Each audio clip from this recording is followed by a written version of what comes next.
جو F I R launch کی ہے اسلام آباد پولیس نے اس کو ہم لوگ ریجیکٹ کرتے ہیں، اس کو ہم لوگ ٹوٹلی کنڈیم کرتے ہیں۔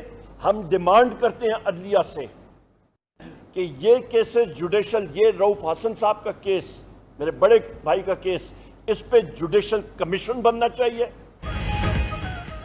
پی ٹی آئی نے رؤف حسن حملہ پر درج ایف آئی آر کو مسترد کر دیا۔ عدالت سے معاملے پر جوڈیشل کمیشن بنانے کی درخواست کر دی۔ سیکریٹری اطلاعات، پی ٹی آئی رؤف حسن پر قاتلانہ حملہ ہوا، تیز دھار آلے سے شہرت کاٹنے کی کوشش کی گئی۔ اسلام آباد پولیس نے کیس خراب کرنے کی کوشش کی۔ اپوزیشن لیڈر عمر ایوب کی ترجمان پی ٹی آئی رؤف حسن کے ساتھ نیوز کانفرنس، کہا ایف آئی آر کس نے لکھوائی اس کا بتایا جائے۔ ایف آئی آر میں دہشت گردی نام کی کوئی چیز شامل نہیں کی گئی۔ رؤف حسن پر حملہ کرنے والوں نے کوئی کسر نہیں چھوڑی۔ جس ٹولے نے حملہ کیا اس وقت وہ کہاں ہے؟ رؤف حسن نے جو بیان دیا وہ ایف آئی آر میں نہیں لکھا گیا۔ دوبارہ اس طرح کا حملہ ہوا تو ملک بھر میں پرامن احتجاج کریں گے۔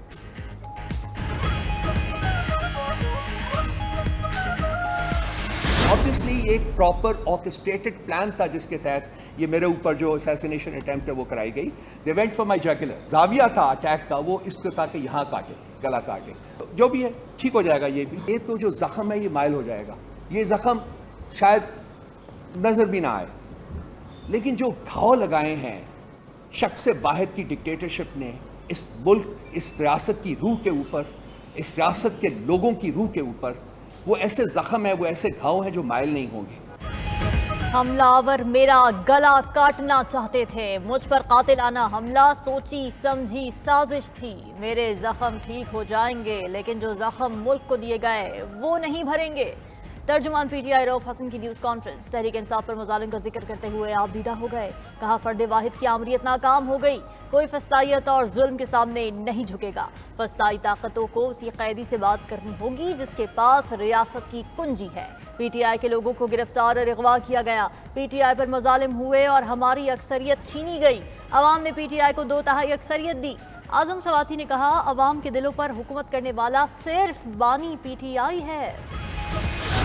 آپ کے پاس بھی یعنی کہ رؤف حسن صاحب یا ان کے رفقا کے پاس کوئی فردر ایسی ایویڈنس یا کوئی چیز ہو تو وہ کہتے ہیں کہ جی یہ ہماری ذمہ داری ہے۔ حکومت بالکل اس واقعے کی پوری سنجیدگی کے ساتھ تحقیق کر رہی ہے اور کرے گی۔ ہمیں اس بات کا دکھ اور افسوس ہے۔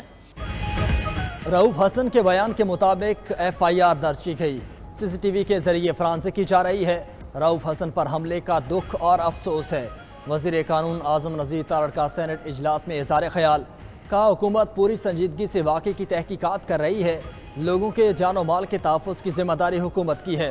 حکومت واقعے کی تحقیقات منطقی انجام تک پہنچائے گی، اس طرح کے واقعات نہیں ہونے چاہیے۔ ایف آئی آر میں اقدام قتل کی دفعہ بھی شامل کی گئی۔ مزید کہا سیاسی لوگوں کے جیلوں میں ہونے پر ہمیں خوشی نہیں، غلطیاں ان سے ہوئیں، ہم سے بھی ہو رہی ہیں۔ اداروں میں ٹکراؤ والی صورتحال نہیں ہے، پاور گیم ہوگی لیکن سیاست میں خدمت بھی ہے۔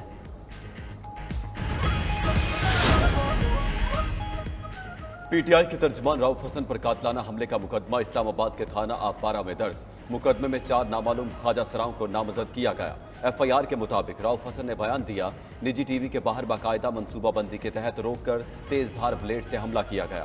حملہ آور جان سے مارنے کی دھمکیاں بھی دیتے رہے۔ کسی سے کوئی ذاتی دشمنی نہیں، قانونی کارروائی کی جائے۔ واقعے کی سی سی ٹی وی فوٹیج بھی سامنے آ چکی۔ ترجمان پی ٹی آئی پر ہونے والے حملے پر اسلام آباد پولیس کی تحقیقات جاری۔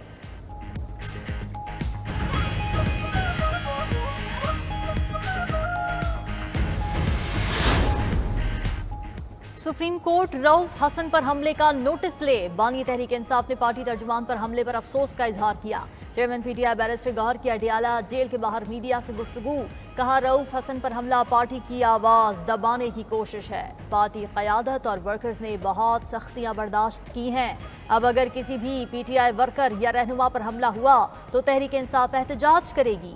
ادھر شیر افضل مروت نے رؤف حسن کے ساتھ ہونے والا سلوک پارٹی کے لیے پیغام قرار دے دیا، بولے ڈرانے دھمکانے کی کوشش کی جا رہی ہے لیکن پی ٹی آئی ڈرنے والی نہیں۔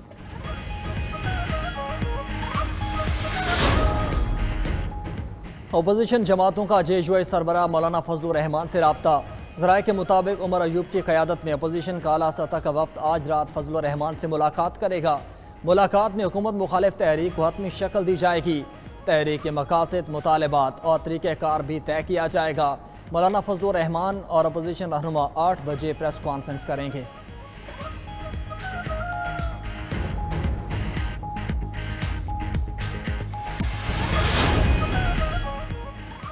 پی ٹی آئی رہنما حماد اظہر منظر-عام پر آ گئے۔ اسلام آباد میں تحریک انصاف کے مرکزی سیکریٹریٹ پہنچ گئے۔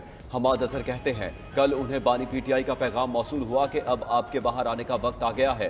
پشاور جا کر قبل از گرفتاری ضمانت لے کر عدالت پیش ہو جاؤں گا۔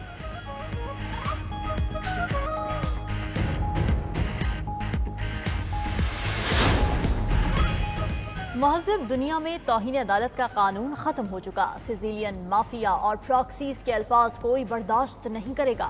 میونسپل کمیٹی کے کلرک کو بھی اتنا جلدی نہیں نکالا جاتا جتنا جلدی وزیر اعظم کو تا حیات نہ اہل کیا گیا۔ لیگی سینیٹر طلال چودھری کا سینیٹ اجلاس میں اظہار خیال، کہا آئین بنانے والوں کو سزا دینے کے بجائے آئین توڑنے والوں کو سزا دیں تو وقار بلند ہوگا۔ ایم کیو ایم کے سینیٹر فیصل سبزواری بولے ارکان پارلیمنٹ کی بھی عزت اور استحقاق ہے، کسی ادارے کو حق نہیں کہ عزتیں اچھالے، نہ ہی آئین ری رائٹ کرنے کا اختیار پارلیمنٹ کے سوا کسی کے پاس ہے۔ توہین عدالت میں بھی سلیکٹو کام ہو رہا ہے، کوئی سیاست دان بات کرے تو نوٹس آ جاتا ہے۔ امید ہے فیصل بابڑے کو پراکسی کہنے کی وجوہات بیان کی جائیں گی۔ وزیر اعظم شہباز شریف کی تہران میں تعزیتی ہال میں آمد، ابراہیم رئیسی اور رفقا کی شہادت پر منعقدہ تعزیتی تقریب میں شرکت کی۔ شہباز شریف نے ایرانی حکام کے ساتھ اظہار افسوس کیا، پاکستانی عوام کی طرف بھی اظہار تعزیت کیا۔ وزیر خارجہ اسحاق ڈار، وزیر داخلہ محسن نقوی اور دیگر بھی وزیر اعظم کے ہمراہ موجود۔ روسی صدر ولادیمیر پیوٹن بھی آج تہران پہنچیں گے، ایرانی حکام اور عوام سے تعزیت کریں گے۔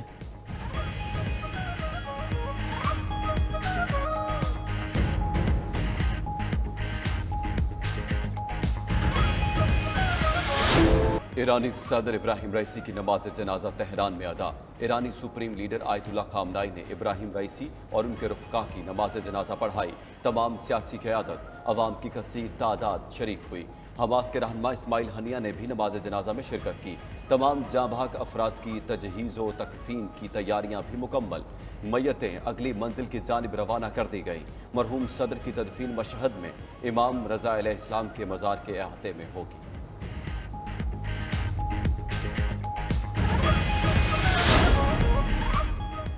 ایرانی صدر کے ہیلی کاپٹر کو حادثہ یا کوئی سازش، ترک میڈیا کی رپورٹ نے ہلچل مچا دی۔ ابراہیم رئیسی روسی ساختہ ہیلی کاپٹر استعمال کرتے تھے، پرانا امریکی ہیلی کاپٹر کس نے چنا؟ صدارتی ہیلی کاپٹر کے لیے ہمیشہ پائلٹ پاسداران انقلاب سے لیا جاتا تھا، اس بار پائلٹ ایرانی فوج سے کیوں لیا گیا؟ ہیلی کاپٹر میں 3 ٹریکنگ نظام ہونے کے باوجود حادثے قائم کیوں پتہ نہ چل سکا؟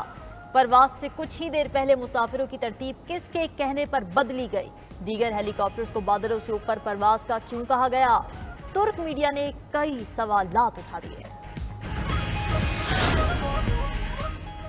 بجلی بلوں میں بھاری ٹیکس پر آئی ایم ایف سے ڈیڈ لاک برقرار۔ بجٹ سازی میں مصروف بالا حکام بھی 2 حصوں میں تقسیم۔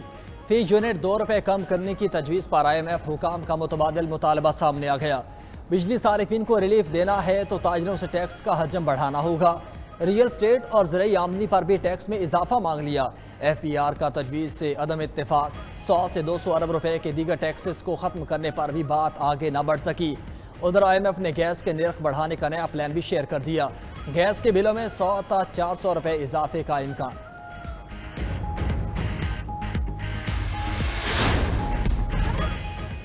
چودھری پرویز الہی جیل سے رہائی کے بعد لاہور میں اپنی رہائش گاہ پر موجود، آج ان کے میڈیکل ٹیسٹ ہوں گے۔ ادھر غیر قانونی بھرتیوں کے مقدمے میں پرویز الہی کی ضمانت کا تحریری فیصلہ جاری، لکھا کہ سپریم کورٹ کے حالیہ فیصلوں کے مطابق قانوناً پروسیکیوشن کی ذمہ داری ہے کہ جرم ثابت کرے، پروسیکیوشن ناکام رہے تو ضمانت پر رہائی ہو سکتی ہے۔ تحریری فیصلے کا متن، عدالت نے 5 لاکھ روپے کے 2 مچلقوں کے عوض ضمانت منظور کی۔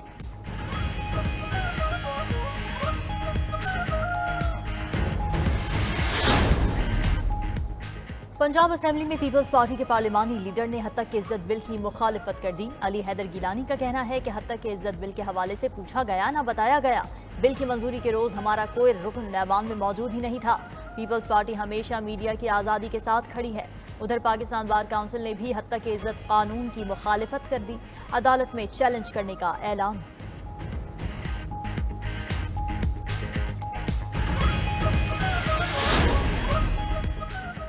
PFUG کے سیکرٹری جنرل نے حد تک عزت قانون پنجاب اسمبلی واپس بھیجنے اور منظوری سے روکنے کے لیے گورنر پنجاب کو مراسلہ لکھ دیا۔ مراسلے میں کہا گیا ہے کہ حد تک عزت قانون میں آزادی اظہار کا گلا کاٹ دیا گیا۔ حد تک عزت کا قانون آئین کے آرٹیکل 19 کے منافی ہے۔ قانون کے نفاذ سے آزادی اظہار رائے کو روکا گیا جو بنیادی حق کے خلاف ہے۔ گورنر بل کو منظور کیے بغیر اسمبلی واپس بھجوائے۔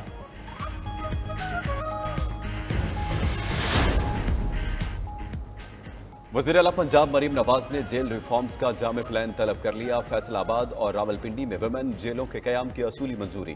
نئی جیلوں کو شہر سے باہر قائم کرنے کی ہدایت۔ جیلوں سے جرائم پیشہ افراد کے ممکنہ بیرونی رابطوں پر اظہار تشویش۔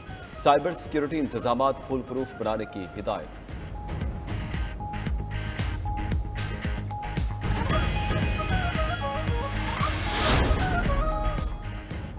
Video streaming plate form YouTube کی لائیو سٹریمنگ میں مسائل کا انکشاف۔ دنیا بھر میں مشہور یوٹیوب چینلز کی ویورشپ انتہائی کم نظر آنے لگی۔ یوٹیوب کی جانب سے اب تک مسئلے کی نشاندہی نہیں ہوئی۔ چینلز اونرز کی جانب سے ویورشپ کم ہونے پر تشویش کا اظہار۔ صارفین کہتے ہیں چینلز دیکھ رہے ہیں، اس کے باوجود ویورشپ ظاہر نہیں ہو رہی۔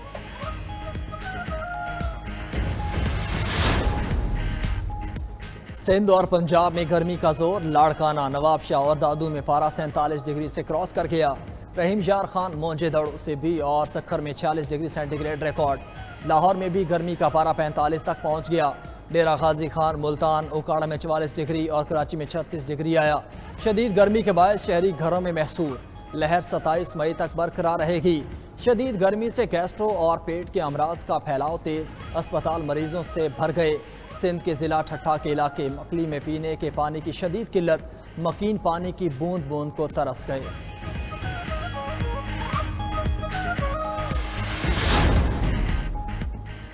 گرمی کی شدید لہر سے مانسون میں طوفانی بارشوں کا خدشہ۔ کلائمیٹ چینج کے عالمی ماہرین نے خبردار کر دیا، موجودہ heat wave methane, ammonia gases اور سمندر میں پیدا توانائی سے وجود میں آئی۔ ہوا کی رفتار کم ہونے سے ہیٹ ویو نے فضا میں غبارے کی شکل اختیار کر لی۔ کلاؤڈ برسٹ ہونے کا خدشہ ہے۔ ادھر گلگت بلتستان میں گرمی بڑھنے سے آبادی کو خطرات۔ گلیشیئر پگھلنے اور گلیشیائی جھیلیں پھٹنے سے دریا اور ندی نالوں میں پانی کا بہاؤ تیز ہو گیا۔